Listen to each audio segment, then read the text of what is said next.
بالله من الشيطان الرجيم. بسم الله الرحمن الرحيم.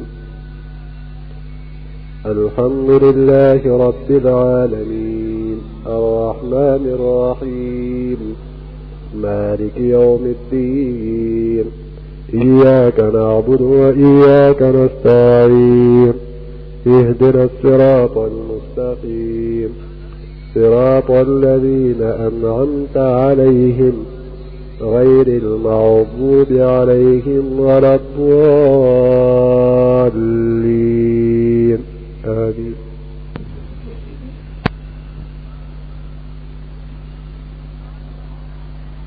سن کر کے مشرکین سے سن کر کے ان کو کوسو کہ دیکھو آپ پر کیا اعتراض کرتے ہیں، دین کے بارے میں کیا اعتراض کرتے ہیں.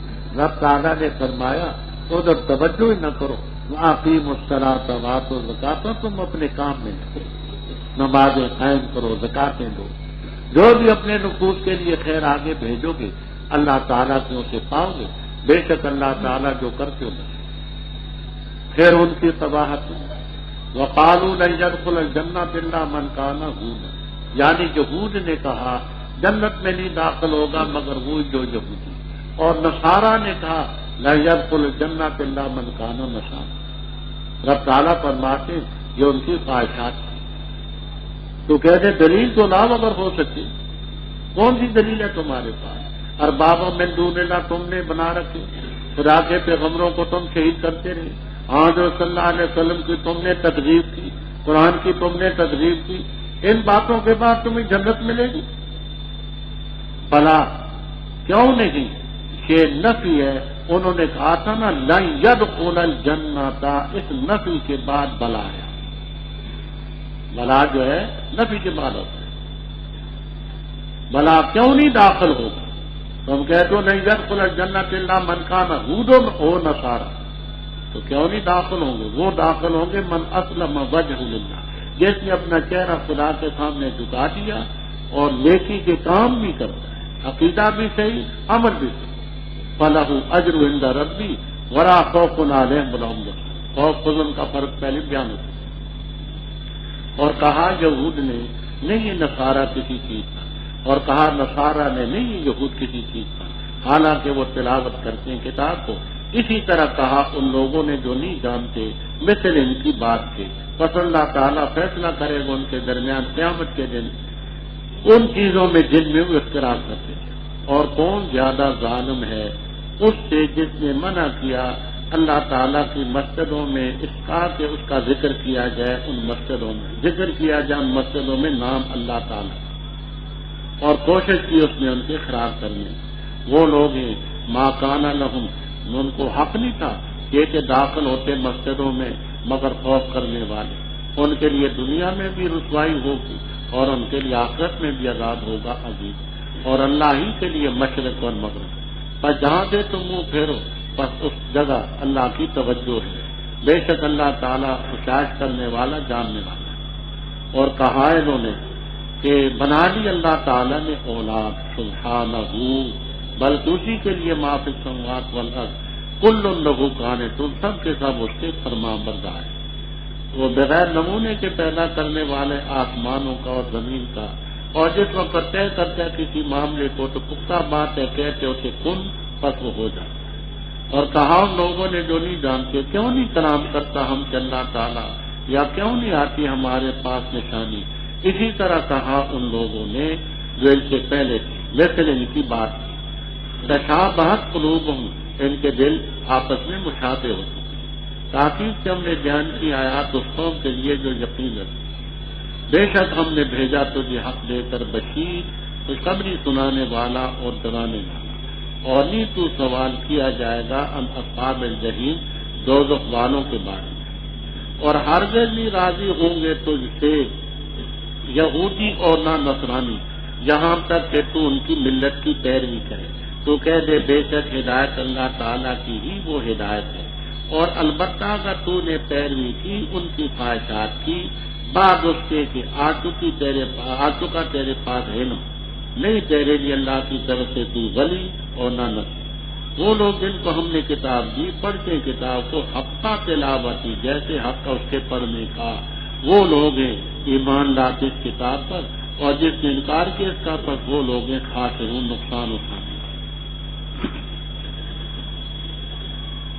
اوپر بھی یہود اور نصارہ کا ذکر تھا، آگے بھی انہیں کی، کیونکہ اسرائیلی ہیں آگے بھی انہیں کی ترتیب۔ یہود کا یہ دعویٰ تھا لیست النصارى اعلی شیء، اے اعلی شیء جو تبدو بھی، یہود نے کہا کہ نصارہ کسی چیز پر نہیں ہے جو قابل اعتبار ہو، یعنی ان کا مذہب بالکل جھوٹا ہے۔ وقالت النصارى لیست اليہود اعلی شیء، نصارہ نے ضد میں آ کر کے کہا کہ یہود کسی چیز پر نہیں ہے اعلی شیء جو تبدو بھی، کہ جس چیز کا کوئی اعتبار ہو، ان کا دین کلیتاً ہو۔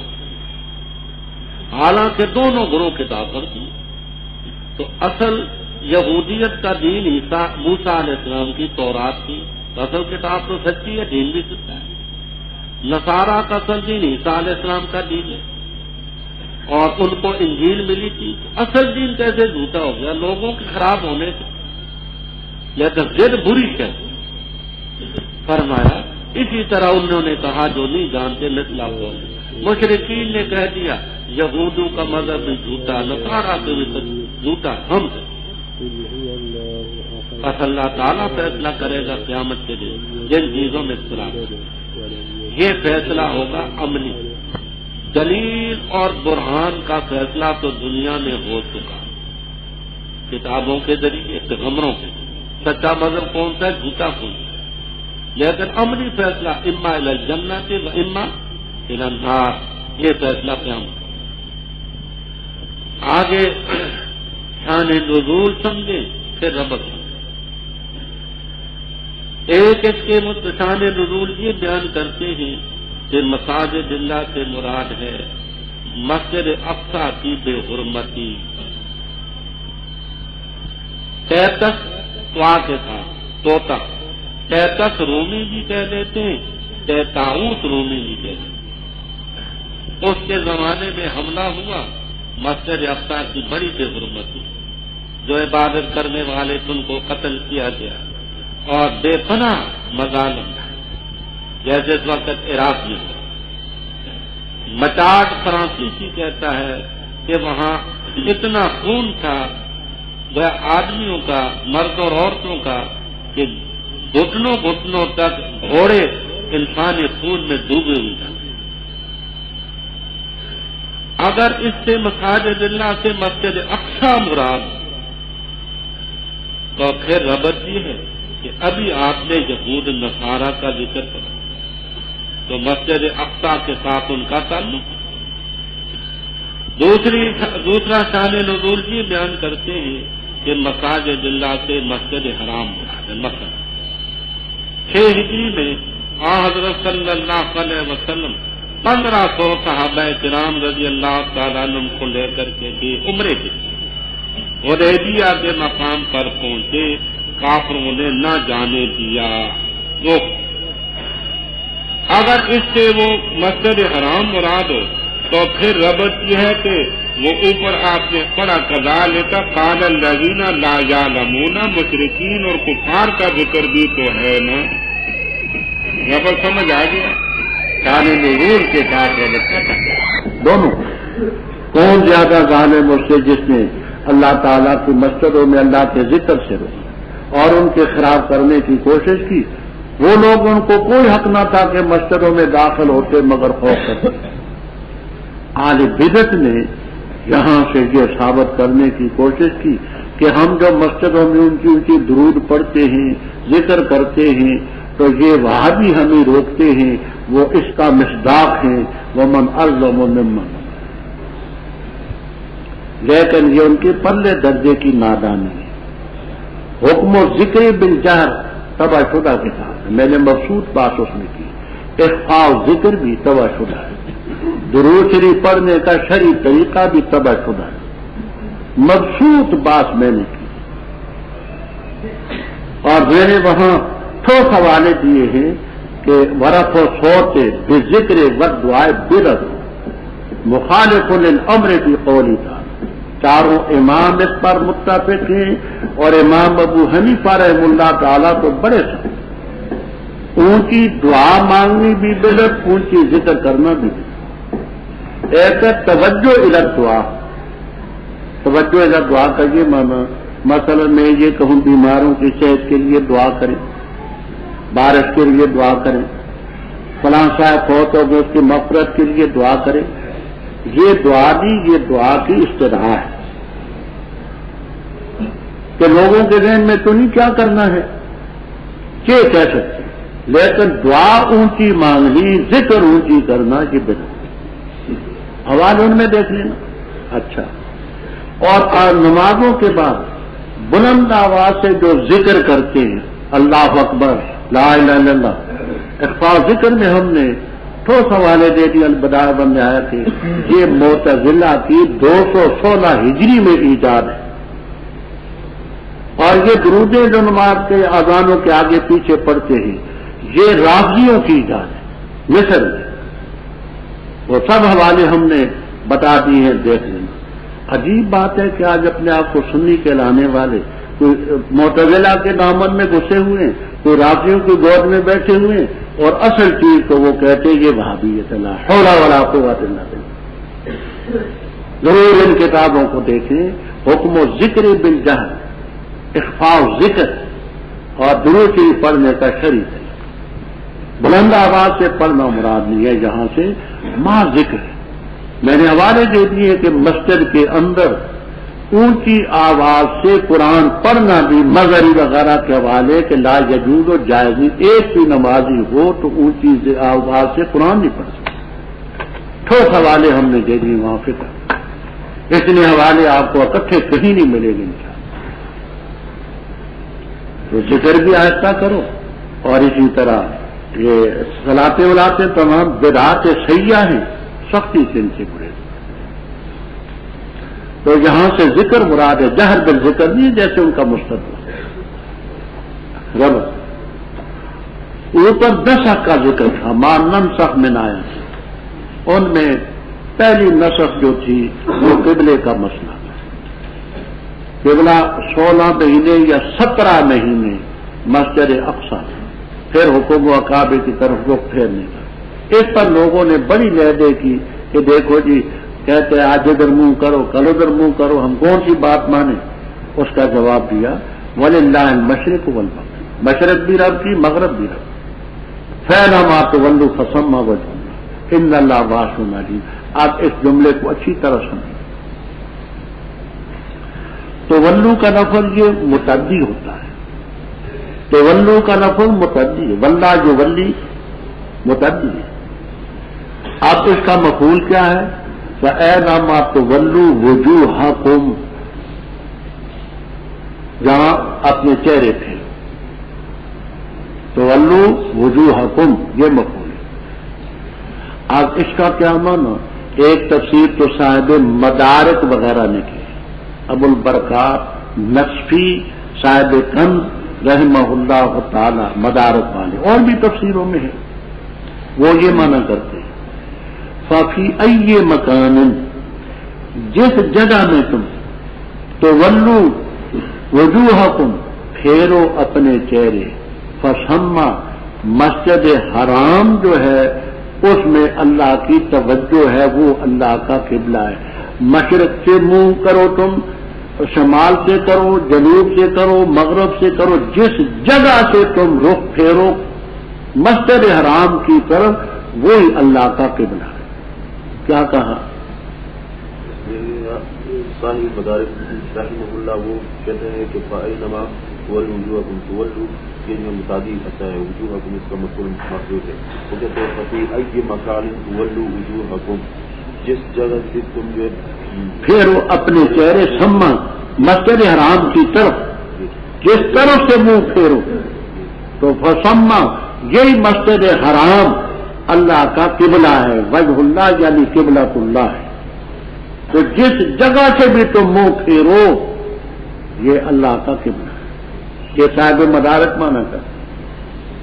دوسرے حضرات یہ مانا کرتے ہیں کبیر، البحر المحیط، روح المعانی، کہ یہ نفلی نماز کے متعلق ہے کہ جس طرف بھی تم منہ کرو، یعنی نفلی نماز تم نے گدھے پر شروع کی، گھوڑے پر شروع، ادھر پڑھو ادھر پڑھو ادھر پڑھو، نفلی نماز میں یہ گنجائش۔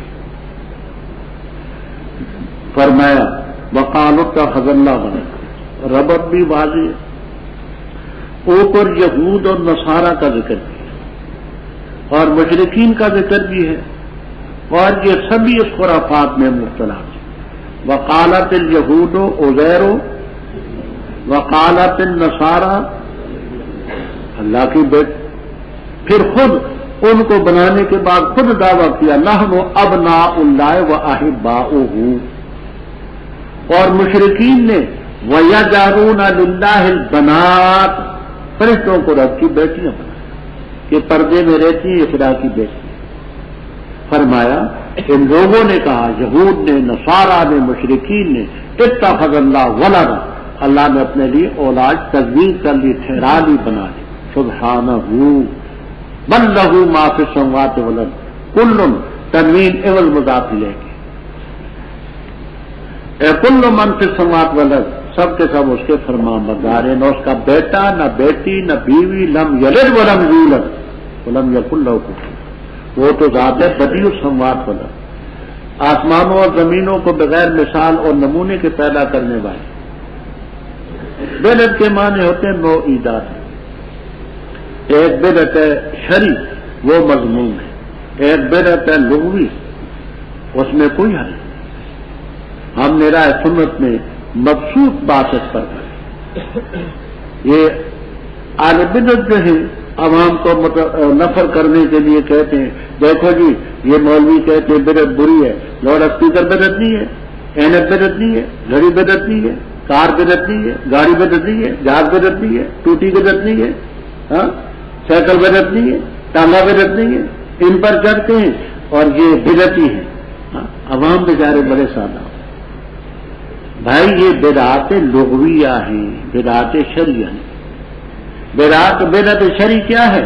من احدث فی امرنا ھذا ما لیس منہ فہو رد، جس نے دین میں کوئی چیز گھڑی اور اس کو ثواب سمجھا، عقاب سمجھا، وہ بدعت ہے۔ یہ لغوی چیزیں ہمارا اپنا وجود بھی تو بدعت ہے، ہم اس وقت تھے تو ان بدعات کی تردید میں مقصود بات اس میں دیکھ لینا رائے شمار۔ فرمایا جس وقت وہ طے کرتے ہیں کسی معاملے کو تو کہتے ہیں کن فیکون۔ یہاں دیکھیے دو قرات ہیں، قرائے سبا میں سے بعض نے تو پڑھا فیکون، نصب کے ساتھ ہو تو یہ کن امر کا جواب ہے، اور یکون رفع کے ساتھ ہو تو پھر یہاں مبتدا محذوف مانتے ہیں، یوں کہتے ہیں کن فہو یکون، ہوا مبتدا یکون خبر، مبتدا خبر مل کر کے جواب امر ہے، اسی لیے وہ گویا کہ اس پر نہیں آئے مجزوم نہیں۔ وقال الذین لا یعلمون، اور کہا ان لوگوں نے جو نہیں جانتے، علم سے خالی ہے، ہم سے اللہ تعالیٰ کیوں نہیں کلام کرتا، یا ہمارے پاس کیوں آیت نہیں آتی۔ آیت حصی بھی مراد ہے، مان آیت مانی سے مراد ہے قرآن کریم کی آیت، اس پر اترتی آیتیں ہم پر کیوں نہیں آتی، اور اسی سے مراد ہے معجزہ، وہ معجزے ہمیں کیوں نہیں ملتے۔ اسی طرح ان لوگوں نے کہا جو پہلے تھے، جیسے انہوں نے کہی تشابہت قلوبہم قلوبہم، ان کے دل ان کے دلوں سے ملے ہوئے، جو ان میں تھا قارور آپس میں ان کا ملا۔ ہم نے تاکید سے بیان کر دی آیتیں لقوم یؤمنون۔ اللہ تعالیٰ فرماتے ہیں کہ آپ کا کام ہے حق بیان کرنا، نہیں مانتے تو نہ مانے، انا ارسلناک بالحق بشیر ونذیر ولا تسأل عن اصحاب الجحیم، دوزخیوں کے بارے میں تجھ سے سوال نہ ہوگا کہ یہ کیوں دوزخ میں گئے، کیوں؟ یہ سوال تو دو وجہ سے ہو سکتا ہے، ایک یہ کہ آپ کے بس میں ہو ایمان دینا تو آپ سے یہ سوال ہو کہ آپ کے اختیار میں تھا، بس میں تھا، آپ نے اس کو کیوں ایمان سے نہیں نوازا، یہ کیوں دوزخ میں گیا؟ تو وہ تو قرآن پاک کی نصیحت ہی ہے، انک لا تہدی من احببت ولکن اللہ یہدی من یشاء، تو ہدایت نہیں دے سکتا جس سے تیری محبت ہو۔ تو جب ہدایت دینا تیرا کام نہیں رب کا کام ہے، تو پھر یہ سوال کیوں ہو کہ یہ دوزخ میں کیوں گیا؟ دوسری شرط، یا تو اس لیے سوال ہو کہ معاذ اللہ تعالی آپ نے تبلیغ میں کوتاہی کی، تبلیغ میں کوتاہی کی ہو، تو پھر سوال ہو سکتا ہے کہ آپ نے کما حق کو تبلیغ کیوں نہیں کی؟ تو یہ بھی شرم بات ہے کہ آپ نے تبلیغ، آپ نے تو اپنی جان تک کو پیش کیا ہے، کوئی تبلیغ میں کوتاہی نہیں، تو دوزخ میں جو جاتے ان کے بارے میں کوئی آپ سے سوال نہیں۔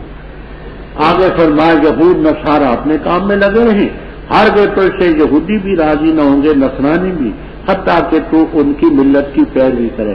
الیاذ باللہ، جب تک تو یہودی نہ بنے، نصرانی نہ بنے، وہ نہیں خوش، تو کہہ دے ہدایت اللہ تعالیٰ کی ہے۔ ولا ان اتبعتا، اور البتہ اگر تو نے پیروی کی ان کی خواہشات کی، علم آنے کے بعد اللہ تعالیٰ سے تجھے کوئی نہیں بچائے گا، نہ کوئی ولی نہ۔ ہمارے حضرت مرحوم مولانا حسین علی صاحب رحمہ اللہ تعالی ایسے مقام میں فرمایا کرتے تھے، کہتے تھے یہ ہے من قبیلے، اس قبیلے سے ہے، گفت آید در حدیث دیگراں، گفت آید در حدیث دیگراں، کہ سنانا کسی کو ہوتا ہے، سمجھانا کسی کو۔ آپ تو ان کی پیروی کر ہی نہیں سکتے، آپ کو خطاب کر کے امت کو سمجھایا کہ یہود کی پیروی نہ کرنا، خطاب آپ کو ہے، سمجھایا کس کو؟ امت کو۔ گفت آئد در حدیث دیگراں، کہ کہنا کسی سے ہے، سنانا کسی۔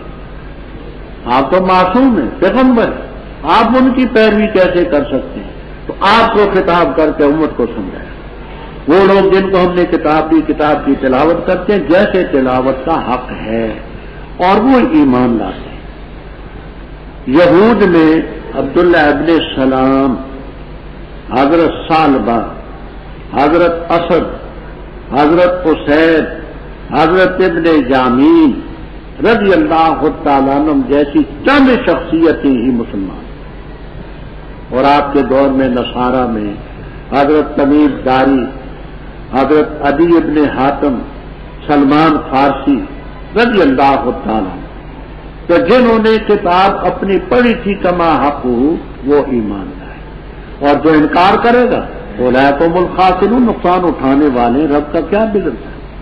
یا بنی اسرائیل اذکروا، اے بنی اسرائیل یاد کرو میری نعمتوں کو جو میں نے تم پر کی، اور بے شک میں نے تمہیں فضیلت دی جہان والوں پر۔ ڈرو اس دن سے کہ نہیں کفایت کرے گا کوئی نفع کسی نفع سے کچھ بھی، اور نہیں قبول کی جائے گا اس نفع سے، نہیں قبول کیا جائے گا جرمانہ فدیہ، اور نہ نفع دے گا اس کو سفارش کرنا، اور نہ ان کی مدد کی جائے۔ وَإِذِ ابْتَلَىٰ إِبْرَاهِيمَ رَبُّهُ، اور جب امتحان دیا ابراہیم علیہ السلام کا اس کے رب نے چند باتوں میں، فَأَتَمَّهُنَّ، پس ابراہیم علیہ السلام نے ان کو پورا کر دیا۔ اعلیٰ فرمایا رب تعالیٰ نے بے شک میں تجھے بنانے والا ہوں لوگوں کے لیے اماماً پیش ہوا، فرمایا وَمِن ذُرِّيَّتِي، اور میری اولاد سے بھی بنا، فرمایا نہیں ینالو، پہنچے گا میرا یہ وعدہ ظالموں کو۔ اور جب بنایا ہم نے بیت اللہ کو مصابتاً لوٹنے کی جگہ لوگوں کے لیے اور امن، واتخذوا من مقام ابراہیم، اور بنا مقام ابراہیم کو مصلی نماز کی جگہ، اور تاکید کی ہم نے ابراہیم اور اسماعیل علیہ السلام کو یہ کہ دونوں پاک کرو میرے گھر کو، طواف کرنے والوں، اعتکاف کے بیٹھنے والوں، رکوع سجود کرنے والوں کے لیے۔ اور جب کہا ابراہیم علیہ السلام نے اے رب میرے اجعل ھذا بلدا آمنا، کر تو اس شہر کو امن والا، اور رزق دے کے باشندوں کو پھلوں کا، اس کو جو ایمان لائے ان میں اللہ پر اور آخرت کے دن پر، فرمایا ومن کفر، اور وہ جس نے کفر کیا بس میں اس کو فائدہ دوں گا تھوڑا سا، پھر مجبور کر دوں گا اس کو عذاب نار کی طرف، اور برا ہے ٹھکانہ۔ اور جس وقت اٹھائے ابراہیم علیہ السلام نے القواعد رد بیت اللہ کے، اور اسماعیل علیہ السلام نے کہا دونوں نے ربنا تقبل منا، اے رب ہمارے ہم سے قبول فرما لے، بے شک تو سننے والا جاننے والا ہے، اے رب ہمارے اور بنا ہمیں مسلمین، ہم دونوں کو اپنے فرمان بردار، اور ہماری اولاد سے بھی ایک امت ہو مسلمہ فرمان بردار ہو تیری، وَأَرِنَا، اور دکھا ہم کو مناسکنا ہمارے افعال حج، اور ہم پر رجوع فرما، بے شک تو توبہ قبول کرنے والا مہربان ہے، اے رب ہمارے، وَبَعَثْ فِيهِمْ، بھیج ان میں اے رسول ان میں سے، تلاوت کرے ان پر تیری آیتیں، اور تعلیم دے ان کو کتاب کی اور حکمت کی، اور پاک کرے ان کو، بے شک تو ہے غالب حکمت والا۔ ربط حضرت تھانوی رحمہ اللہ تعالی بیان القرآن میں اور سبق الغایات میں فرماتے ہیں میں سمجھانے کے لیے، مثلا ایک مقرر ایک مضمون کا عنوان قائم کرتا ہے کہ مثلا کہتے اقیم الصلاۃ، نماز قائم کرتا، اس کے متعلق بیان کرتا کہ مثلا کہتے اقیم الصلاۃ، نماز قائم کرتا، اس کے متعلق بیان کرتا رہتا ہے، آخر میں پھر اس مضمون کو دہراتا ہے کہ واقیم الصلاۃ، تاکہ ذہن نشین۔ اللہ تعالی نے بنی اسرائیل کی قباحتیں شروع کی تھی اسی مضمون سے، یا بنی اسرائیل اذکروا نعمتی التی الی قولی تعالی ولا هم ینصرون۔ سمجھ آتی ہے بات؟ ان لوگوں کی قباحتیں انہی آیتوں سے شروع کی تھی، بیان کرنے کے بعد جب ختم ہوئی تو پھر ان کو دہرایا کہ جہاں سے ہم نے شروع کیا تھا جہاں ختم۔ اب بنی اسرائیل کی جو خرابیاں تھیں وہ ختم، آگے ابراہیم علیہ السلام کا ذکر شروع۔ یہ کیوں؟ اس میں ایک وجہ ربط کی کبیر اب سعود وغیرہ میں یہ کہ پہلے قبلے کا اجمالاً ذکر تھا وَلِلَّهِ الْمَشْرِقُ وَالْمَغْرِبُ، اور اس پر ان کا اعتراض تھا۔ آگے اس قبلے کے بانی کا اور قبلے کا ذکر، تو للہ المشرق والمغرب میں قبلے کا اجمالاً ذکر تھا، اب تفصیل۔ بعض محققین بیان فرماتے ہیں کہ یہ بھی ٹھیک ہے، غلط نہیں ہے ربط، لیکن اس سے زیادہ بہتر ربط یہ ہے۔ مشرکین ابراہیم علیہ السلام کو اپنا ثابت کرتے تھے کہ وہ ہمارے ہیں، یہود کہتے تھے وہ ہمارے ہیں، نصارہ کہتے تھے ہمارے ہیں، ہر ایک کا دعویٰ تھا۔ رب تو پورا تیسرے پارے میں آئے گا، ما کان ابراہیم ولا نصرانیا الی قولہ وما کان من المشرکین۔ تو بتایا کہ ابراہیم علیہ السلام سے تمہیں کیا نسبت ہے، کہ نسبت خاک را بعالم پاک، ان کے یہ کارنامے ہیں اور تم کہاں ان کو اپنے ساتھ کری ملا۔ فرمایا وَإِذِ ابْتَلَىٰ إِبْرَاهِيمَ رَبُّهُ، جب ابراہیم علیہ السلام کا امتحان لیا اس کے رب نے چند باتوں میں، بس انہوں نے وہ باتیں پوری کر لی۔ اب امتحان کا معنی سمجھ، یہاں ابتلا کے لفظ آئے ہیں، کہیں آئے گا لِيَبْلُوَكُمْ، کہیں آئے گا لِنَبْلُوَكُمْ۔ روح المعانی، بیان القرآن وغیرہ میں یہ اللہ تعالی کی طرف جب امتحان کی نسبت ہوگی تو اس کا معنی یہ ہے، ہم جو امتحان لیتے ہیں تو اس کا مفہوم تو یہ ہوتا ہے کہ ہم طالب علم کی قابلیت دیکھتے ہیں کہ اس نے کتاب پڑھی ہے یا نہیں، مضمون سمجھا ہے یا نہیں، جواب دے سکتا ہے یا نہیں، اس کا طرز بیان کیا ہے۔ ہم تو معلومات حاصل کرنے کے لیے امتحان لیتے ہیں، تو رب کو تو سب کچھ معلوم ہے، یہ معنی تو رب کے لیے امتحان کا نہیں ہو سکتا۔ روح المعانی بیان القرآن وغیرہ میں ہے کہ رب تعالیٰ کی طرف جب ابتلا کی نسبت ہوگی امتحان کی تو اس کا معنی یہ ہو، مثلا ہم جانتے ہیں اپنے کسی شاگرد کی قابلیت کو، ہمیں معلوم ہے کہ یہ جانتا ہے، مجمع میں ہم اس سے پوچھتے ہیں بیٹا اس کا کیا جواب، تو ہم اس لیے نہیں پوچھتے کہ ہم معلومات حاصل کر لیں، ہمیں تو پہلے معلوم، پوچھنے کا مقصد یہ ہے کہ اس مجمع پر اس کی فضیلت واضح، مجمع پر مجلس پر اس کی فضیلت واضح۔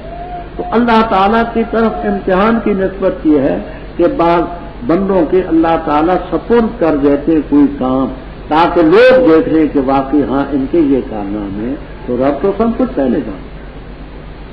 یہ کلمات کیا تھے؟ قیلا، یہ بھی کہا گیا کہ خصال فطرت مراد ہے۔ خصال فطرت سے یہ لبیں کٹوانا، مانگ نکالنا، زیر بغل زیر ناک بال چور کرنا، یہ ناخن کٹوانا اور یہ چیزیں، لیکن اس میں تو ہم بھی کرتے ہیں، اس میں تو کوئی ایسی کمال کی بات نہیں ہے کہ ابراہیم علیہ السلام جیسی شخصیت کا۔ لبوں کے متعلق بات یاد رکھنا، وکیل اعظم احناف امام طحاوی رحم اللہ تعالی شرح معانی الآثار میں جلد ثانی میں مستقل باب حلق و شوارب لوٹوں کے منوانے، اس میں طویل بات کرتے، کہتے قال قوم، اے قوم کہتی ہے کہ کینچی سے کاٹو، وقال آخرون، دوسرے کہتے نہ اسرے سے منواؤ، دلیلیں پیش کر کے آخر میں کہتے ہیں کہ حلق افضل ہے، وہ مذہب ابی حنیفہ و ابی یوسفہ و محمد و بھی ناخذ، امام ابو حنیفہ رحم اللہ تعالیٰ کا مذہب، امام ابو یوسف رحم اللہ تعالیٰ کے، امام محمد رحم اللہ تعالیٰ کا مذہب اس طرح سے منہوں کو صاف کرنے کا تھا، وہ بھی ناخذ۔ یہ وکیل اعظم احناف امام طحاوی رحم اللہ تعالیٰ، لہذا جنہوں نے میٹھے رکھی ہیں وہ سب کے سب وہابی ہیں، سمجھ آئی؟ ہم کی وہی ہے دوسرے کے ساتھ مفتی ہے، کبھی نہ۔ اچھا، ہم نے اپنے اکابر کو بھی ایسا دیکھا اس طرح کے ساتھ ساتھ، ہاں ہر دن تو نہیں کرتے تھے، لیکن جمعے کے دن انشاءاللہ زندہ گری تو ہفتے کے دن زندہ ہوا میں آیا تو دیکھیں گے میٹھے صاف ہو۔ اچھا، تو یہ خصال فطرت جو ہے یہ بھی اچھی چیزیں ہیں، لیکن ان میں اتنا بڑا امتحان پڑے۔ یہ امتحان کیا تھا؟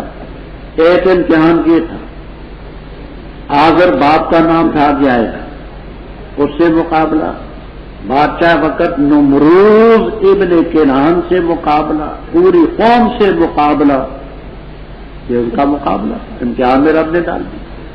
پھر حکم ہوا کہ ہجرت کر کے چلے جاؤ، ہجرت کر کے چلے گئے۔ پھر حضرت حاجرہ علیہ السلام سے نکاح ہوا، بچہ پیدا ہوا شیر خوار، تو اللہ نے امتحان لیا کہ بوادن غیر ذی زرع عند بیتک المحرم، اس کو چھوڑا ہے۔ وہ بچہ جب جوان ہوا تو خواب میں اشارہ ہوا کہ اس کو ذبح کر ڈالو، اپنی طرف سے ذبح کیا۔ یہ ہے امتحان کے کام، ان کی شان کے خصال فطرت بھی ہیں لیکن بالتبع اور جنت۔ تو تعالیٰ نے فرمایا بے شک میں تجھے لوگوں کے لیے پیشوا بنا دوں، قال ومن ذریتی، اجعل من ذریتی، میری اولاد سے بھی گویا کہ امام بنا۔ رب تعالیٰ نے فرمایا کہ یہ میرا عہد ظالموں کو نہیں پہنچے، کہو کہ امامت کا مقام بہت اونچا ہے، مشرک بھی ہوں گے آپ کی قوم میں یعنی نسل میں، ان کو یہ کرو۔ اب آگے وہ جعلنا البیت مثابۃ، مثابہ کا معنی لوٹنے کی جگہ، کعبے کو اس لیے مثابہ کہا کہ دیکھیے ہم سے کعبہ مغرب کی طرف، ہم ادھر منہ کرتے، جو مغرب کی طرف ہے وہ مشرق کی طرف منہ کرتے، جو شمال کی طرف ہے وہ جنوب کی طرف منہ کرتے ہیں، جو جنوب کی طرف ہے وہ شمال کی طرف منہ کرتے ہیں. تو لوٹنے کی جگہ تو سب. اور پھر حج کے دنوں میں سارے لوٹ کے وہیں آتے ہیں ساری دنیا کے اطراف سے.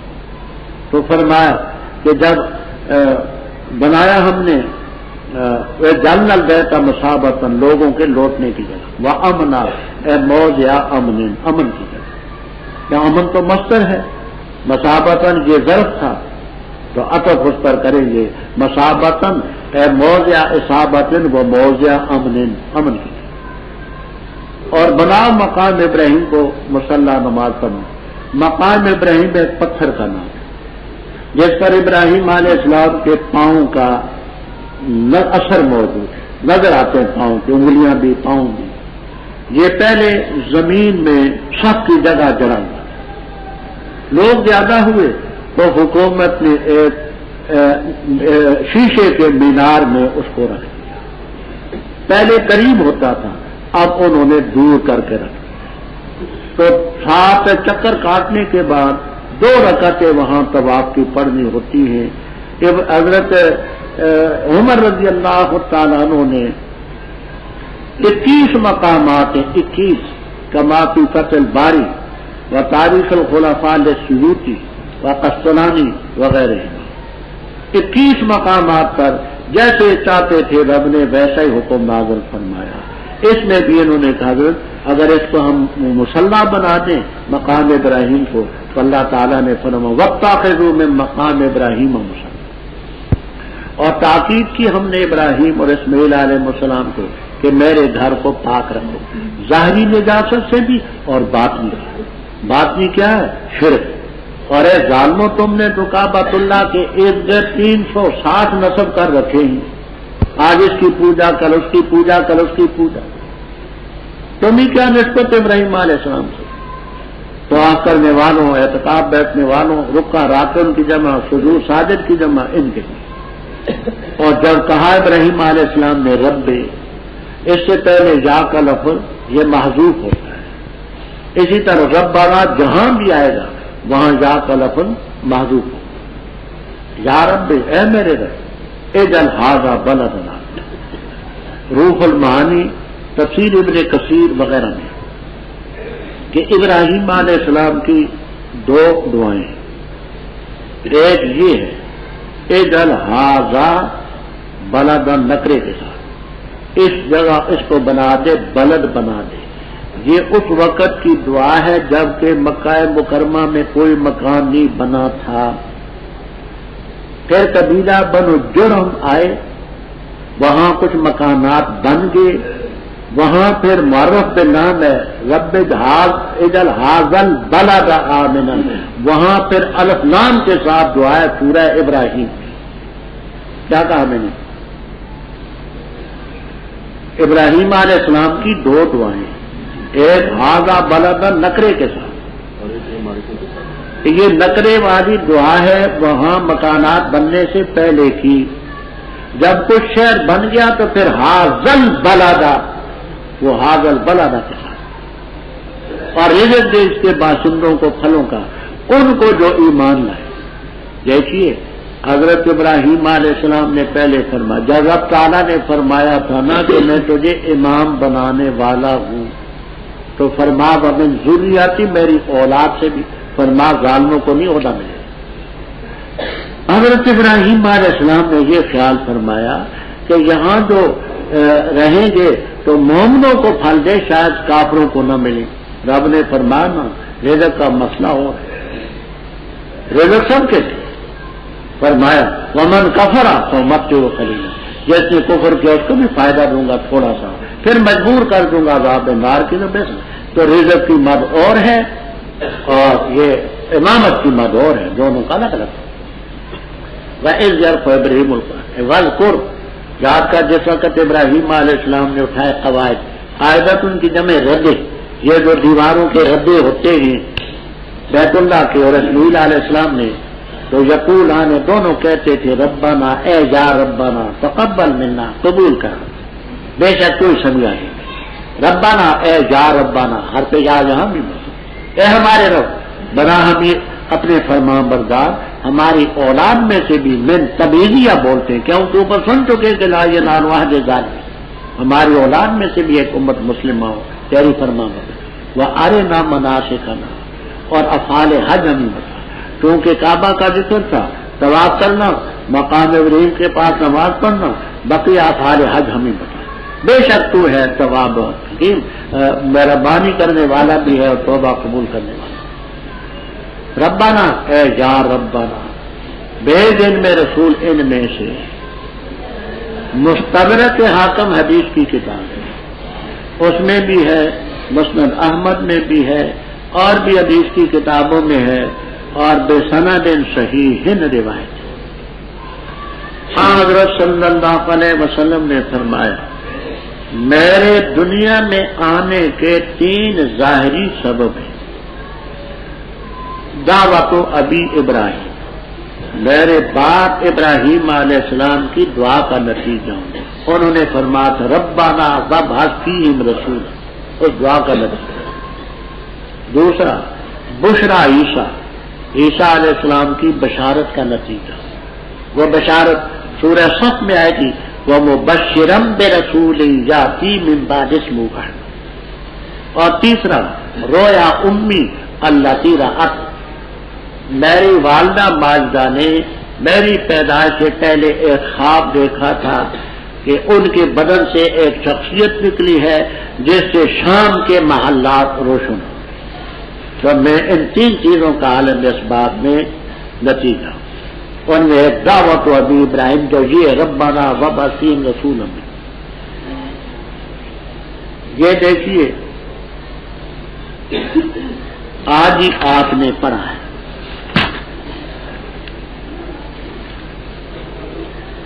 وَاتَّبَعُوا مَا تَتْلُو الشَّيَاطِينُ، تتلو پڑھا ہے، واحد مؤنث کا صیغہ ہے، اس کے آگے الف آیا ہے، اور یہ ہے دیکھیے، اور یتلو علیہ واحد کا صیغہ ہے، آگے الف آیا ہے، اور تو واو جمع کے بعد آتا ہے۔ یہ تمام مجودین حضرات سب علم تجوید کی کتابوں میں تصریح ہے، اور اتقان میں مستقل باب ہے کہ قرآن پاک کی رسم الخطی توقیفی ہے۔ اب یہ تتلو کا لفظ واحد مؤنث کا صیغہ ہے، واحد کے آگے الف آنا، یہاں یتلو آگے الف ہے، واحد مذکر کے آگے الف آنا، کہتے ہیں کہ یہ رسم الخطی ایسی ہے، اس کو ہم بدلنے کے مجاز نہیں، ہمارا قیاس اس میں کچھ نہیں ہے۔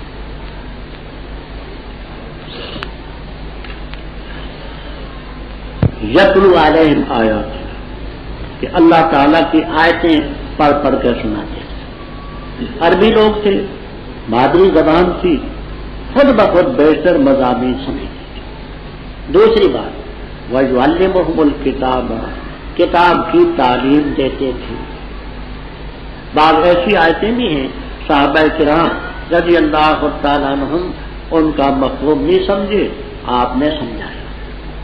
بہت سی مثالیں ہیں، میں ایک دو سمجھانے کے لیے عرض کرتا ہوں۔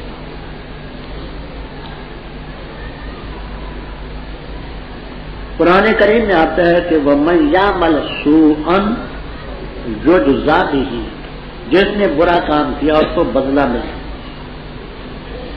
اس یجزا میں جو جزا ہے اس کا صحیح مفہوم ابو بکر صدیق رضی اللہ تعالیٰ عنہ نے نصب، اور بخاری کی روایت، کہنے لگے حضرت ہم میں وہ کون ہے جیسے کوئی نہ کوئی گناہ نہ، تو جس نے بھی برا گناہ کیا اس کو بدلہ ملے گا، وہ جزا سے سمجھے قبر میں عذاب ہوگا، دوزخ میں ہوگا، تو پھر تو کوئی نہ بچا۔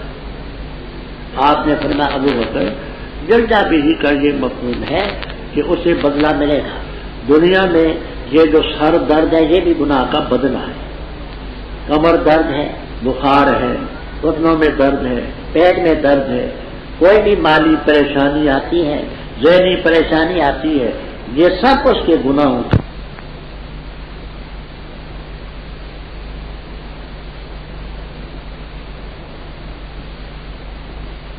لم یظلم نفسہ، حضرت ہم میں وہ کون ہے جس نے اپنے نفس پر کوئی نہ کوئی زیادتی نہ کی ہوگی؟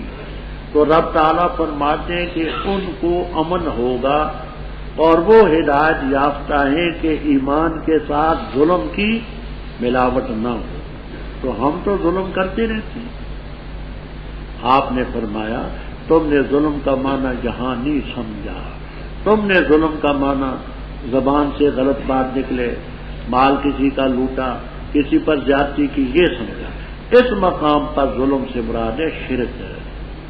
تو معنی یہ ہے کہ ایمان لائے، ایسا ایمان کہ ایمان کو شرک کے ساتھ انہوں نے نہ ملایا۔ پھر آپ نے پڑھا ان شرکا ظلم۔ تو قرآن پاک کی بعض آیات کا مفہوم صحابہ کرام رضی اللہ تعالیٰ عنہ نہیں سمجھتے تھے، آپ نے ان کو کتاب کی تعریف کی۔ اس سے یہ مسئلہ ثابت ہے۔ صحابہ کرام رضی اللہ تعالیٰ عنہ کی زبان بھی عربی تھی، رمز شناس بھی تھی، لیکن بعض آیات ایسی تھی کہ وہ نہیں سمجھے بغیر تعلیم تھی۔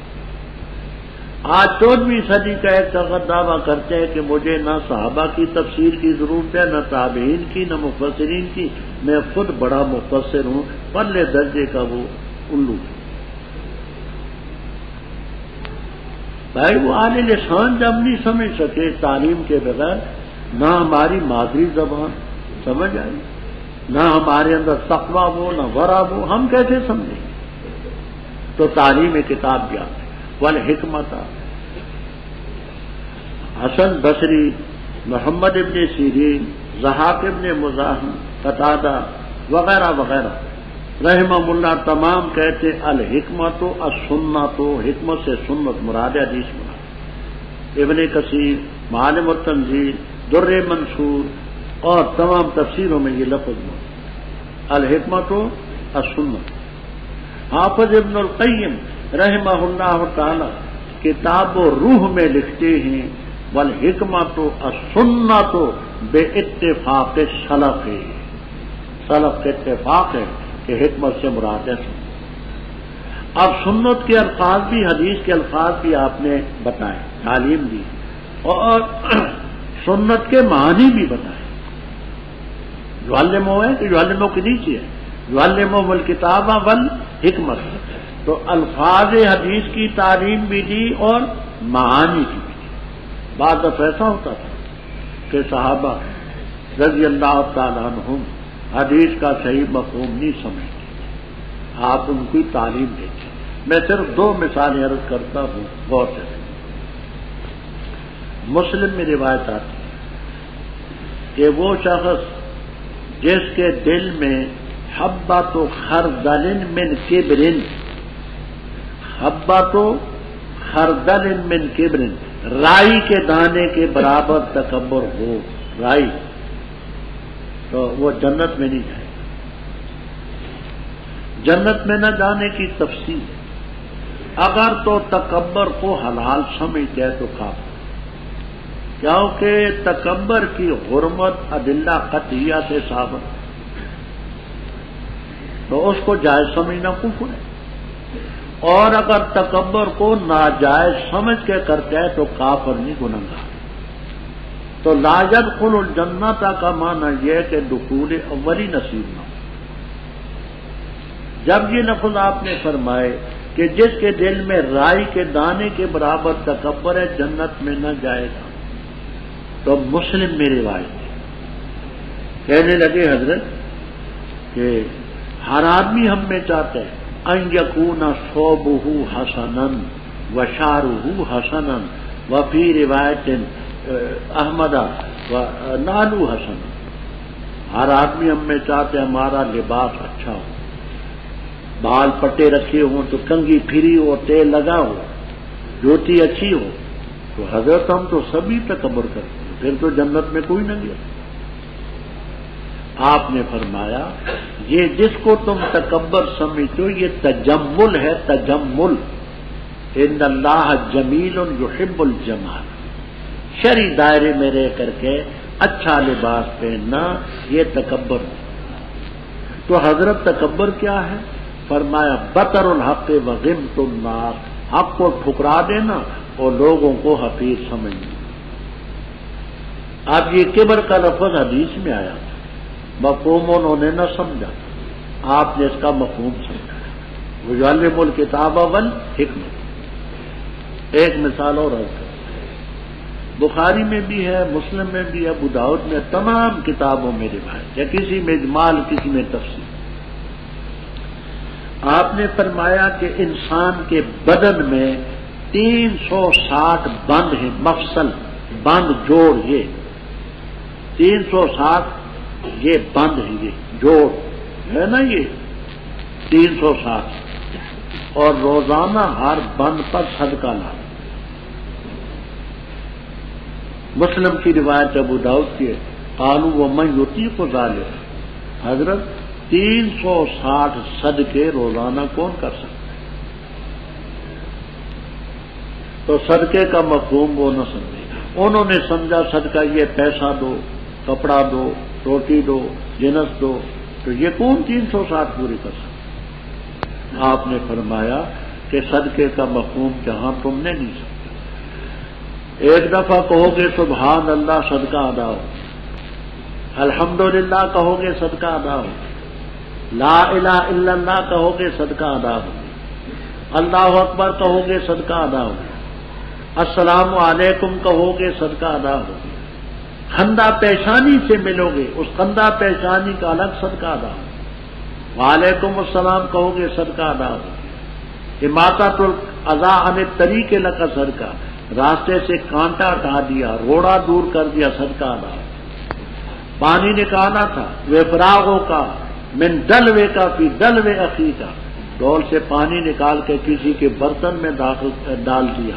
صدقہ ادا ہو گیا، کسی کو گھوڑے سے اتار دیا، رکاب پکڑ لی، اتر گیا، صدقہ ادا ہو گیا، کوئی چڑھ نہیں سکتا، تم نے رکاب تھامی اور وہ چڑھ گیا، صدقہ ادا ہو گیا، کسی کے سر پر گٹھڑی اور بوری رکھ دی، صدقہ ادا ہو گیا، بوری نیچے اتار دی، صدقہ ادا ہو گیا، امروں کا بالمعروف نیکی کا حکم کیا، صدقہ ادا ہو گیا، نہی عن المنکر صدقہ ادا ہو گیا۔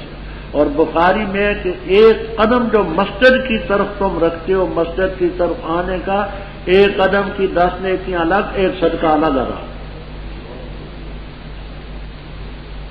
تو انہوں نے صدقے سے کیا سمجھا تھا؟ پیسہ ڈھیلا، فرما صدقہ ہی۔ اور اگر کوئی چاہتا ہے کہ ایک ہی کام میں 360 صدقے ادا ہوں تو وہ بھی، وہ کیا چاش کے ہوتے ہیں، آج کل 8:30 سے لے کر کے 11:30 کے درمیان 2 رکعتیں نفل پڑے تو دونوں رکعتوں میں 360 صدقے۔ تو صحابہ نے صدقے کا مفہوم نہیں سمجھا تھا، آپ نے یعلمہم الکتاب والحکمہ۔ 3 کام ہو گئے، اب چوتھا وَيُزَكِّيهِمْ، اور پیغمبر ان کو پاک کرے۔ یاد رکھنا یہ تزکیہ کی اسناد آپ کی طرف مجازی ہے، کیوں؟ واللہ یزکی من یشاء، حقیقتاً تزکیہ کرنا رب کا کام، آپ اس میں ذریعہ اور سبب ہے کہ آپ اچھی تعلیم دیں گے، اخلاق کریمانہ سے تزکیہ نفوس، اس میں وہ جو پیری مریدی ہے نا صحیح معنی میں، وہ اس کا مثال۔ ہمارے اکابر میں کوئی شخص بے پیرا نہ ہو، یا پیر تھا یا مرید تھا، تو تزکیہ نفس بھی مطلوب ہے، وہ اپنا بتائے گا، پیر بتلائے گا کہ یہ وظیفے کرو اور ان کے ذریعے تم رب تعالیٰ کا تقرب حاصل کرو گے، تو تزکیہ نفس بھی مطلوب ہے۔ انک انت العزیز الحکیم، بے شک تو غالب حکمت والا ہے۔ ومن یرغب، اور کون اعراض کرتا ہے ملت ابراہیم سے علیہ السلام سے، مگر وہ جس نے صفیہ نفسہ، حماقت میں ڈالا اپنی جان کو، اور البتہ تاکید کہ ہم نے اس کو چنا دنیا میں، اور بے شک وہ آخرت میں البتہ صالحین میں سے ہے۔ جب کہا اسے اس کے رب نے اسلم، فرما بردار ہو جا، کہا اسلم تو فرما بردار ہوا میں رب العالمین کا۔ اور وصیت کی اس ملت کی، ابراہیم علیہ السلام نے اپنے بیٹوں کو اور یعقوب علیہ السلام نے، اے میرے بیٹو، بے شک اللہ تعالیٰ نے چنا تمہارے لیے دین کو، بس ہرگز نہ مرنا مگر اس حالت میں کہ تم مسلمان ہو۔ کیا تم تھے حاضر جب حاضر ہوئی یعقوب علیہ السلام کے پاس موت؟ جب کہا انہوں نے اپنے بیٹوں سے کس کی عبادت کرو گے میرے بعد، انہوں نے کہا ہم عبادت کریں گے تیرے الہ اور تیرے آبا کے الہ کی، جو ابراہیم، اسماعیل، اسحاق علیہ السلام، حالا کون الہ واحدہ، جو ایک ہی الہ، وَنَحْنُ لَهُ مُسْلِمُونَ، اور ہم اس کے فرمان بردار۔ یہ امت ہے تاخیر سے گزر چکی، اس کے لیے جو اس نے کمایا اور تمہارے لیے جو تم نے کمایا، اور تم نہیں سوال کیے جاؤ گے اس چیز کے بارے میں جو وہ کرتے رہے، اور کہا انہوں نے ہو جاؤ یہودی یا نصرانی تم ہدایت پاؤ گے۔ تو کہہ دے بلکہ ملت ابراہیم یکسو ہونے والے تھے اور نہ تھے وہ شرک کرنے والے۔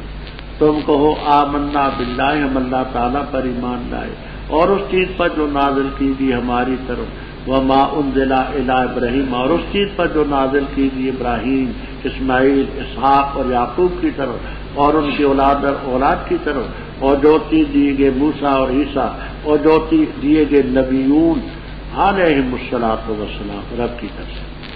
ہم نہیں تفریق کرتے کسی ایک کے درمیان ان میں سے، اور ہم اس کے فرمان بردار۔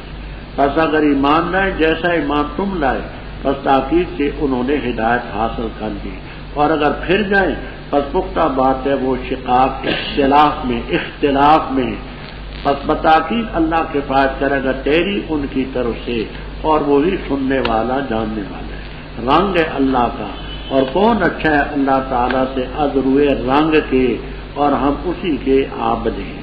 کہہ دے کیا تم جھگڑا کرتے ہو ہمارے ساتھ اللہ تعالیٰ کے بارے میں، حالانکہ وہ ہمارا رب ہے اور تمہارا رب ہے، اور ہمارے لیے ہمارے اعمال ہیں اور تمہارے لیے تمہارے اعمال ہیں، اور ہم اس کے لیے اخلاص سے پیش آنے والے ہیں۔ کیا تم کہتے ہو کہ بے شک ابراہیم اور اسماعیل اور اسحاق اور یعقوب علیہم السلام اور ان کی اولادیں تھے یہودی یا نصرانی؟ تو کہہ دے کیا تم زیادہ جانتے ہو یا اللہ تعالیٰ، اور کون زیادہ ظالم اس سے جس نے چھپائی گواہی اس کے پاس جو اللہ کی طرف سے ہے، اور نہیں اللہ تعالیٰ غافل اس چیز سے جو تم کرتے ہو۔ یہ گروہ ہے تاکہ سے گزر چکا، اس کے لیے جو اس نے کمایا اور تمہارے لیے جو تم نے کمایا، اور نہیں تم سوال کیے جاؤ گے اس چیز کے بارے میں جو وہ کرتے رہے۔ ابراہیم علیہ السلام کا ذکر تھا اوپر، آگے ان کی ملت سے اعراض کرنے والوں کی حماقت کا ذکر۔ راغبہ کا صلہ جب ہن آئے تو اس کے معنی اعراض کرنا ہوتا ہے۔ یہاں ہن صلہ ومن یرغب، اے ومن یعرض، کون اعراض کرتا ہے ابراہیم علیہ السلام کی ملت سے، مگر وہ جس نے اپنے آپ کو حماقت میں ڈالا۔ ہم نے دنیا میں بھی ان کو چنا، آخرت میں بھی۔ مولا علی قاری رحمہ اللہ تعالی شرح فقہ اکبر میں لکھتے ہیں، اور بھی عقائد کی کتابوں میں ہے کہ اگر حضرت صلی اللہ علیہ وسلم کی کلی فضیلت کے ادلہ قطعیہ نہ ہوتے تو یہ آیت اور اس مضمون کی آیتیں یہ بتاتی ہے کہ ابراہیم علیہ السلام کا درجہ سب سے زیادہ۔ اگر آپ کے افضل ہونے کے ادلہ اور نہ ہوتے، وہ یہاں میں نہیں چاہتا اپنے مقام پر کچھ آئیں گے، تو اگر وہ ادلہ نہ ہوتے تو ابراہیم علیہ السلام کی کلی فضیلت ان سے ثابت۔ لیکن ان ادلہ کے پیش نظر فرماتے ہیں اللہ تعالیٰ کی مخلوق میں سب سے اعلیٰ درجہ حضرت صلی اللہ علیہ وسلم کا، ثم ابراہیم ثم موسیٰ علیہ السلام، شرف کا۔ تو ہم نے دنیا میں بھی چنا اور آخرت میں بھی صالحین میں سے۔ یہی ایک بات میں کرتا ہوں غور سے، آلوسی رحم اللہ تعالیٰ نے بھی کی ہے، تھانوی رحم اللہ تعالیٰ نے بھی کی ہے، اور بھی حضرات نے کی ہے، وہ باسی ہے۔ قرآن کریم میں ایک مقام پر آتا ہے وَاتَّبِعْ مِلَّةَ ابراہیم، تو پیروی کر ملت ابراہیم۔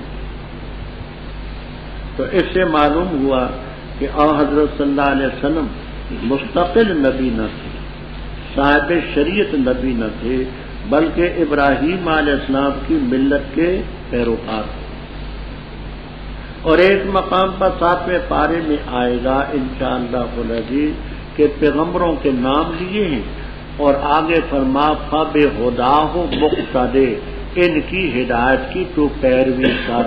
تو معلوم ہوا کہ آپ مستقل نبی تو نہ ہوئے، آپ ملت ابراہیم کے تابع ہوئے اور آپ گویا کہ ان پیغمبروں کی اقتداء کے مامور ہوئے. کیا سوال ہوا؟ سوال یہ ہے اسی اور بیان القرآن میں حضرت علی رحمۃ اللہ نے یہ سوال کیا ہے کہ قرآن پاک میں ایک جگہ میں آیا ہے وَاتَّبِعْ مِلَّةَ إِبْرَاہِيمَ، پیغمبر اسلام کے اسلام آپ ابراہیم کی ملت کی پیروی کریں. تو اس سے معلوم یہ ہوا کہ نبی علیہ السلام نے بھی ملت نہیں دے بلکہ ابراہیم علیہ السلام کو ملت کے آپ نے خود مستقل شریعت ہو نا ان کے پیروکار تھے. اور دوسری جگہ 7 پارے پیغمبروں کے نام لے کر کے اس کے بعد فرمایا قرآن کریم فَبِهُدَاهُ مُقْتَدِي، ان کے ہدایت کی پیروی. تو اس سے یہ بھی معلوم ہوا کہ صاحب ملت نہیں تھے بلکہ ان کے پیروکار تھے. ان کی اعتراض سمجھ آ گیا. اچھا جواب یہ دے، کہتے ہیں اللہ تعالیٰ نے یہ نہیں فرمایا کہ اتبع ابراہیم، یہ نہیں فرمایا کہ اتبع الانبیاء، بلکہ فرمایا ملت ابراہیم، ملت ابراہیم کی پیروی کریں. فَبِهُدَاهُ مُقْتَدِي، ان کی ہدایت کی پیروی کریں. وہ ملت ابراہیم اور ہدایت آسمانی حکموں کا نام، ملت ابراہیم اور ہدایت آسمانی حکموں کا نام ہے جن پر وہ چلتے رہے. تو پھر اعتراض کرتے کہتے ہیں اگر یہ ہے تو یہ کیوں نے کہہ دیا ملت موسیٰ، وہ بھی تو آسمانی حکم ہے. ملت عیسیٰ علیہ السلام. تو اس کا جواب دو دیتے ہیں. ایک یہ دیتے ہیں کہ ابراہیم علیہ السلام کی شخصیت ان سب کے ہاں مسلم، یہودی بھی مانتے تھے، نصرانی بھی، مشرکین. بخلاف عیسیٰ علیہ السلام اور موسیٰ علیہ السلام، وہ تو یہودی نصرانی آپس میں جھگڑتے تھے، جھوٹا کہتے تھے اور مشرکین نہیں مانتے تھے. تو ان کی شخصیتیں ان کے ہاں متنازع تھیں. ابراہیم علیہ السلام کی شخصیت مسلم تھی. دوسرا یہ کہ فروعات میں بھی ہاں حضرت صلی اللہ علیہ وسلم حضرت ابراہیم علیہ السلام کے وہ فروعات میں بھی زیادہ ملت میں تابع تھے، یعنی ان سے مشابہت تھی، اس لیے ملت ابراہیم کا نام. کیا کہا؟ پھر اس پر یہ اعتراض آئے تو کہ اس سے ملت سے مراد آسمانی مذہب حکم ہے، تو پھر ملت عیسیٰ ملت موسیٰ علیہ السلام کا ذکر کیوں نہیں کیا؟ تو اس کے دو جواب ہیں. ایک جواب تو یہ ہے کہ حضرت ابراہیم علیہ السلام کی شخصیت مسلم سب کے ہاں، سب کے مشرکین یہود اور نصارہ کے ہاں، اور جب ان دونوں کے شخصیات تھے وہ متنازع ان کے ہاں موسیٰ علیہ السلام عیسیٰ علیہ السلام. اور دوسرا جواب کہ فروعات میں بھی بھی اکثر فروعات آپ کے ابراہیم علیہ السلام کے ساتھ ملتے ہیں. اچھا جب کہا اللہ تعالیٰ نے ابراہیم علیہ السلام کو اسلم، گردن جھکا دے، فرمان بردار ہو جا، قال اسلمت لرب العالمین ووصى بها ابراہیم. ہاں کی ضمیر آگے بسوئے ملت، اس ملت کی ابراہیم علیہ السلام نے اپنے بیٹوں کو وصیت کی. 2 بیٹے قرآن سے ثابت ہیں، اسماعیل علیہ السلام، اسحاق علیہ السلام. اور 3 بیٹوں کا ذکر تورات اور تاریخ کی کتابوں میں آتا ہے. مدین، مدائن، قیدار. ابراہیم علیہ السلام کے 3 بیٹے مدین، مدائن اور قیدار، 2 کا ذکر قرآن. بیٹے بیٹے تھے، بیٹی کی بیٹی.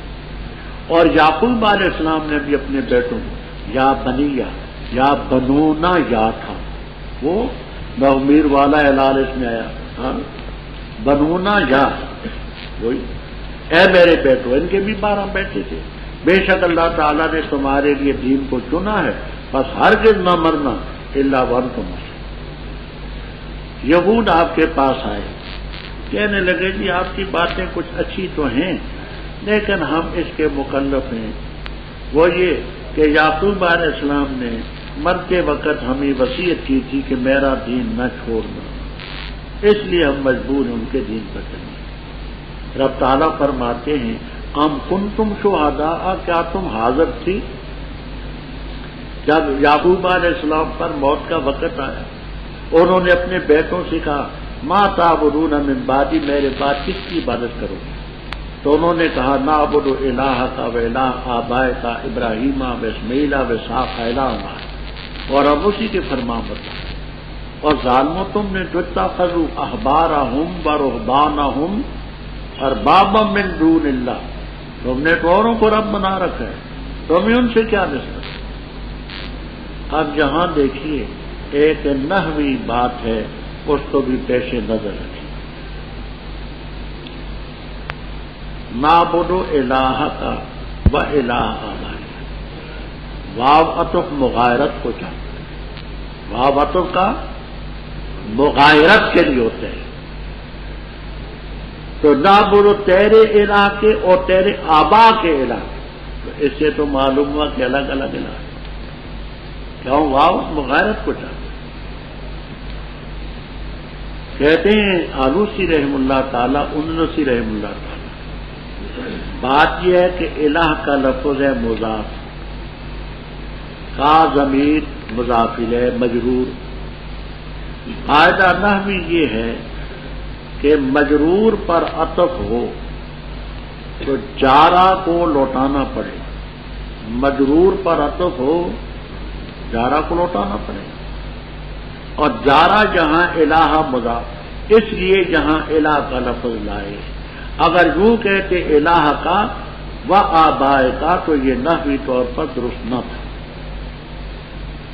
اور اس سے تعدد کا جو ہے کہ الہ یہ الگ ہو اس کا دفی آگے کر دیا الہ واحدہ، وہ الہ ایک ہی۔ یہ کیا کہا میں؟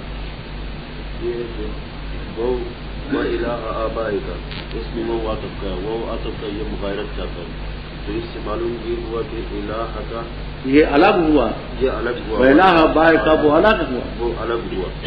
تو اس کا جواب یہ ہے کہ اس کا الہ آبائے کا اس کا عطف ہے تیرے الہ کا، یہ کاف جارہ پر، اور جب ایک بات سمجھیے کہ دیکھیے قاعدہ یہ ہے کہ مجرور عطف تو اعادہ جار ضروری ہوتا ہے۔ الہ کا لفظ مضاف، کاف کو جر الہ سے مضاف سے ملی نا،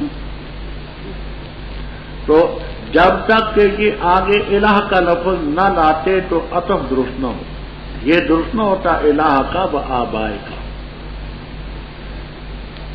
قاعدہ یہ نحوی کہ مجرور پر عطف ہو، وہ مجرور بالحرف ہو یا مجرور بالاضافت ہو، جب تک جار دوبارہ نہ لائیں عطف درستی ہو، تو اس لیے لاتا ہے۔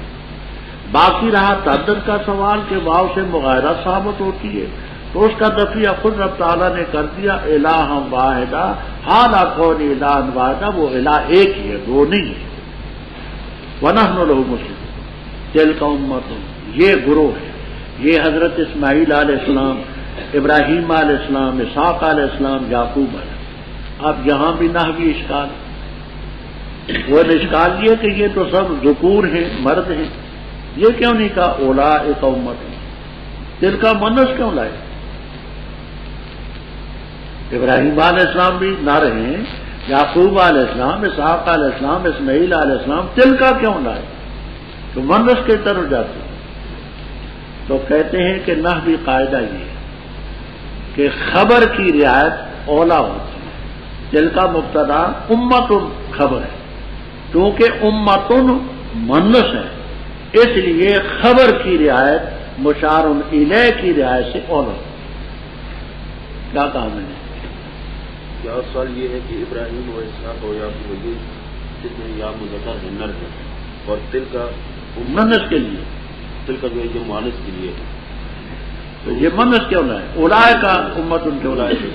اولئک امت، تو اس کا جواب یہ ہے کہ خبر کا رعایت یا مشار مبتدا میں خبر کی رعایت اولا ہوتی ہے اولا ہوتی ہے، بجائے مشار الیہ کی، تو آگے امتن کیونکہ مؤنث ہے، دل کا امتن یہ گروہ ہے، تاکید سے گزر چکا ان کے لیے، دونوں نے کمایا، تمہارے لیے جو تم نے کمایا، اور تم نہ سوال کیے جاؤ گے جو عمل وہ کرتے۔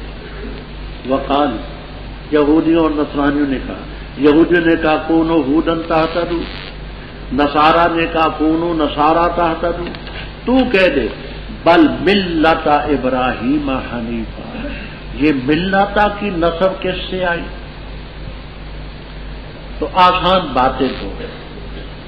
پہلی بات یہ ہے کہ انہوں نے کہا تھا کونو، پہلا نا پہلے کونو، تو جہاں نکونو نکالتے ہیں، بل نکونو ملت ابراہیم۔ دوسرا قرآن کریم میں آتا ہے اتبعوا ملت ابراہیم واتبع ملت ابراہیم، تو اس فعل کی مناسبت سے جہاں نکالتے ہیں بل نتبع ملت ابراہیم، دونوں باتیں سمجھ آ گئی؟ اچھا، حنیف کے معنی یکسو ہونے والے، ایک ہی طرف ہونے والے، یہ نہیں کہ ادھر کے بھی اور ادھر کے بھی۔ وما کان من المشرکین، اے مشرکین عرب، یہ شرک کرنے والوں میں سے نہیں۔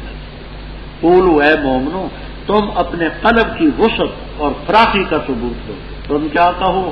آمنا باللہ وما انزل الینا وما انزل الی ابراہیم و اسماعیل و اسحاق و یعقوب علیہ اسباط، سبت ان کی جمع ولد الولد، پوتا، اولاد در اولاد، ان کی اولاد در اولاد کی طرف جو کچھ اترا، اور جو چیز دیے گئے موسیٰ علیہ السلام، عیسیٰ علیہ السلام، اور جو دیے گئے نبی اپنے رب کی طرف سے، ہم سب پر ایمان لاتے ہیں۔ لا نفرق بین احد منہم، ہم ان میں سے کسی کے درمیان تفریق نہیں کرتے۔ اب بات سمجھیں، تفریق ہے بھی اور نہیں بھی۔ درجوں کے لحاظ سے تفریق ضرور ہے۔ تیسرے پارے کی پہلی آیت ہے تلک الرسل فضلنا بعضهم علی بعض، 15ویں پارے میں وَلَقَدْ فَضَّلْنَا بَعْضَ النَّبِيِّينَ عَلَى بَعْضٍ، تو درجے کے لحاظ سے تو فضیلت نصوص سے ثابت۔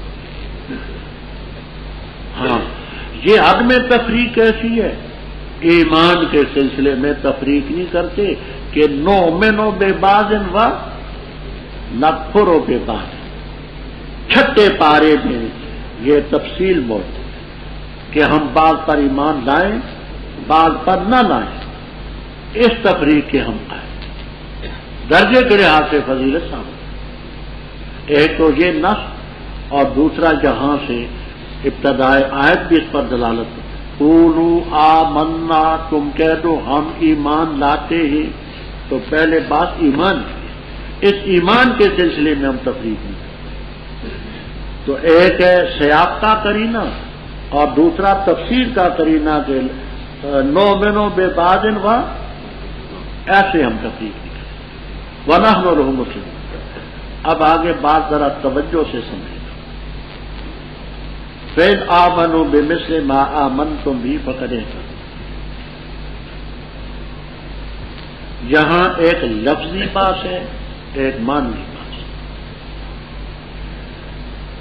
لفظی بات یہ ہے کہ جہاں مثل کا لفظ ہے، فَإِنْ آمَنُوا، اگر وہ یہود اور نصارہ اور مشرکین ایمان لائیں، بِمِثْلِ مَا آمَنْتُمْ بِهِ، جس چیز پر تم ایمان لائے ہو اس کی مثل پر ایمان لائیں، جس چیز پر تم ایمان لائے ہو اس کی، تو ہدایت پا دو۔ یہ تو ہدایت ہی تو کفر ہے، یہ تو ہدایت میں کفر ہوا۔ وہ کیسے؟ تم ایمان لائے ہو اللہ کی ذات پر، آمنا باللہ، تو وہ اللہ کی مثل پر ایمان لائے۔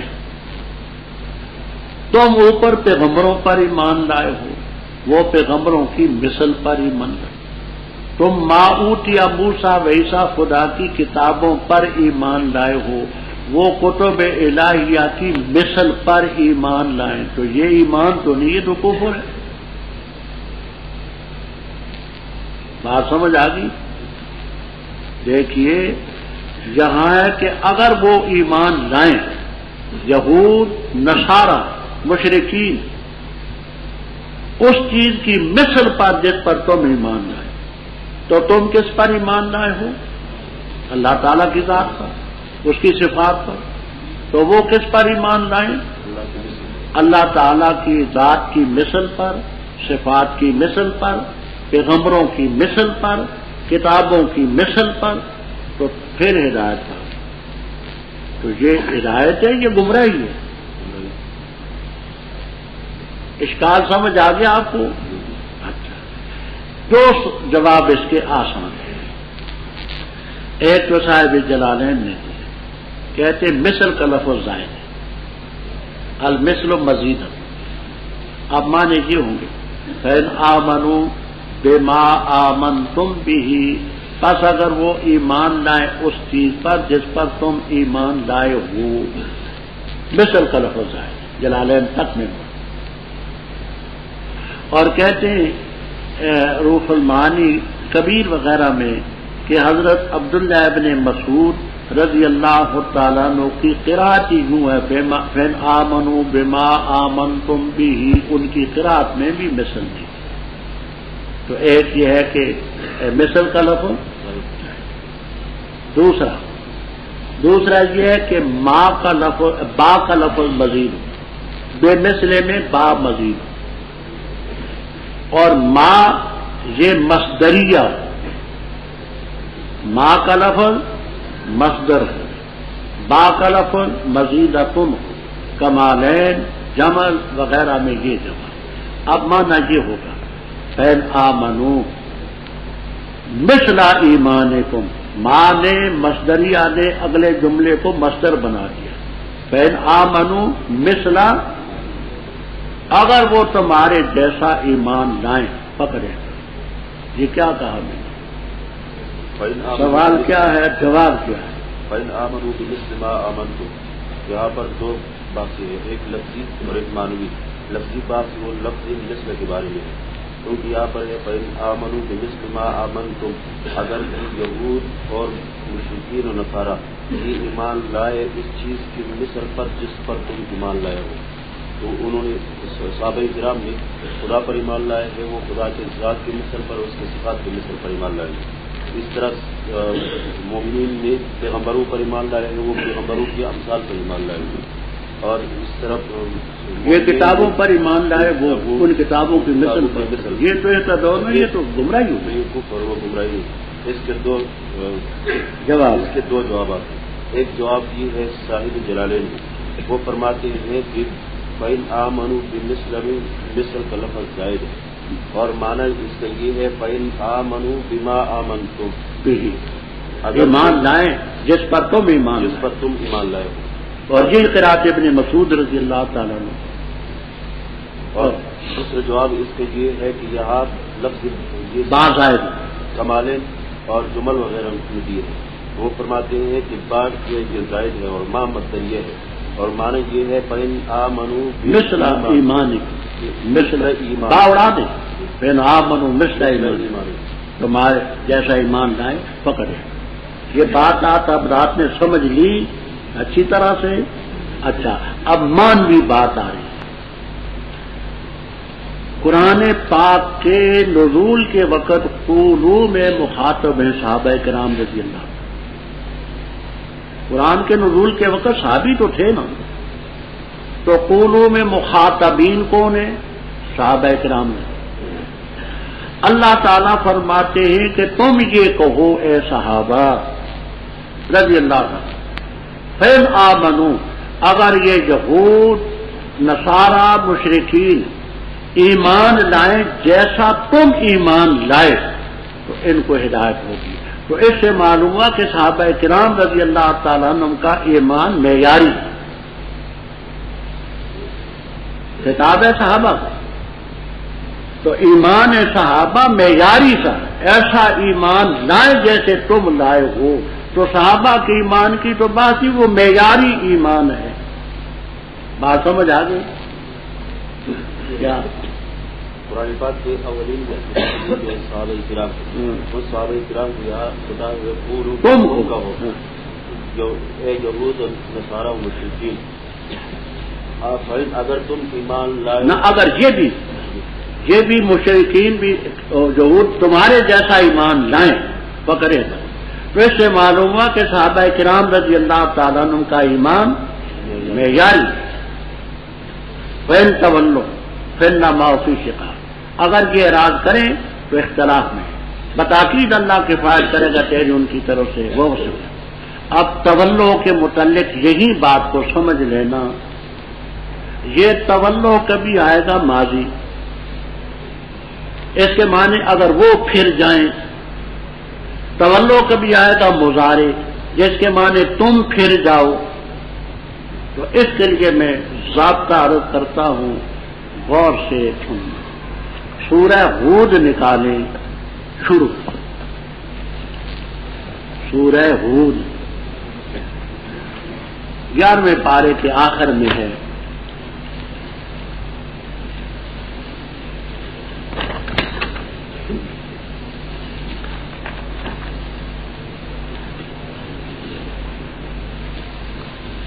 نکلی؟ اچھا،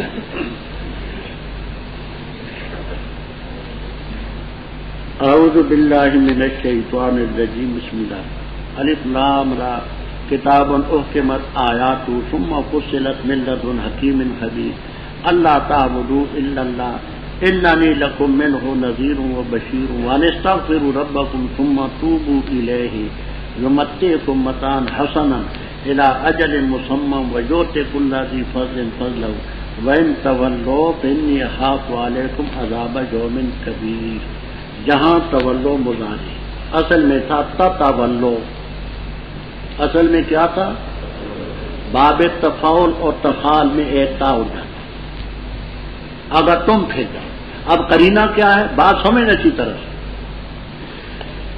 جہاں دیکھو آگے پیچھے سب مخاطب کے سیدھے، وہ کیا؟ تعبدو، استغفروا ربکم، توبو، یمتعکم، اور آگے اخاف علیکم، الیہ مرجعکم۔ تو اس لفظ کے آگے پیچھے دیکھیں، اگر تو مخاطب کا صیغے ہیں، ضمیریں ہیں، تو یہ مضارع، اور اصل میں تتولو۔ یہاں چونکہ استغفروا اور ربکم، یمتعکم، اخاف علیکم، یہ خطاب کے صیغے، تو یہاں مضارع ہے، مانا یہ وین تولو، اگر تم پھر جاؤ۔ اور یہاں یہ ماضی ہے، کیوں؟ آگے پیچھے غائب کے سیدھے، وہ کیسے؟ پہلے ہے آمنو، اہتدو، پھر نامہ ہم، فسیکفیکہم اللہ۔ تو آگے پیچھے اگر غائب کی ضمیریں ہوں یا غائب کے صیغے ہوں تو وہ تولو کیا ہوگی؟ ماضی ہے، وہاں مانا کریں گے اگر وہ پھر جائیں۔ ضابطہ آپ نے سمجھ لیا کہ تولو اگر آگے پیچھے خطاب کے صیغے اور ضمیریں ہوں تو وہ تتولو ایک اڑ گئی، وہاں اس کے معنی کریں گے تم پھر جاؤ، اور آگے پیچھے ضمیریں غائب کی ہوں جیسے یہاں تو ماضی کی معنی۔ بے شک اللہ تعالیٰ سننا صبغۃ اللہ، یہ نسب کس سے آئی ہے؟ تو تین باتیں آسان ہیں، کشاف، بیضاوی، البحر المحیط، جمل وغیرہ وغیرہ۔ ایک یہ ہے کہ نسب ہے مفعول مطلق ہونے کی وجہ سے، صبغنا اللہ صبغۃ، فعل ماضی۔ دوسرا نسب علی الاغراء ہے، الزموا صبغۃ اللہ، نسب علی الاغراء۔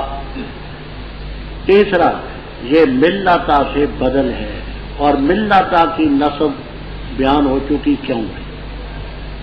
تین ترکیبیں میں نے آسان کر دی ہیں، باقی نہیں۔ کون اچھا اللہ تعالیٰ سے دل رنگ کے، اور اب اس کے آباد۔ بیضاوی وغیرہ میں ہے کہ ایک پانی کا چشمہ تھا جس کا کوئی رنگیلا سا پانی ہوگا، اس کا نام تھا معمودیہ۔ معمودیہ، یہ جا کر کے وہاں رنگتے تھے، کہتے تھے ہمارا رنگ چڑھ گیا۔ فرمائیے کیا رنگ ہے؟ رنگ تو اللہ کا جو ایمان کا رنگ ہو، اخلاص کا رنگ ہو اور دین کا رنگ ہو۔ رنگ تو وہ ہے، اس سے بڑا اچھا رنگ کس کا ہے؟ ہم اسی کی عبادت کرنے والے ہیں۔ تو کہہ دے کیا تم اللہ تعالیٰ کے بارے میں ہمارے ساتھ جھگڑا کرتے ہو؟ وہ ہمارا رب ہے، تمہارا رب ہے، ہمارے عمل ہمارے لیے، تمہارے لیے، ہم اسی کے لیے اخلاص سے پیش آتے ہیں۔ یہ آگے تیسرے پارے میں تفصیل آئے گی، یہاں اجمال ہے۔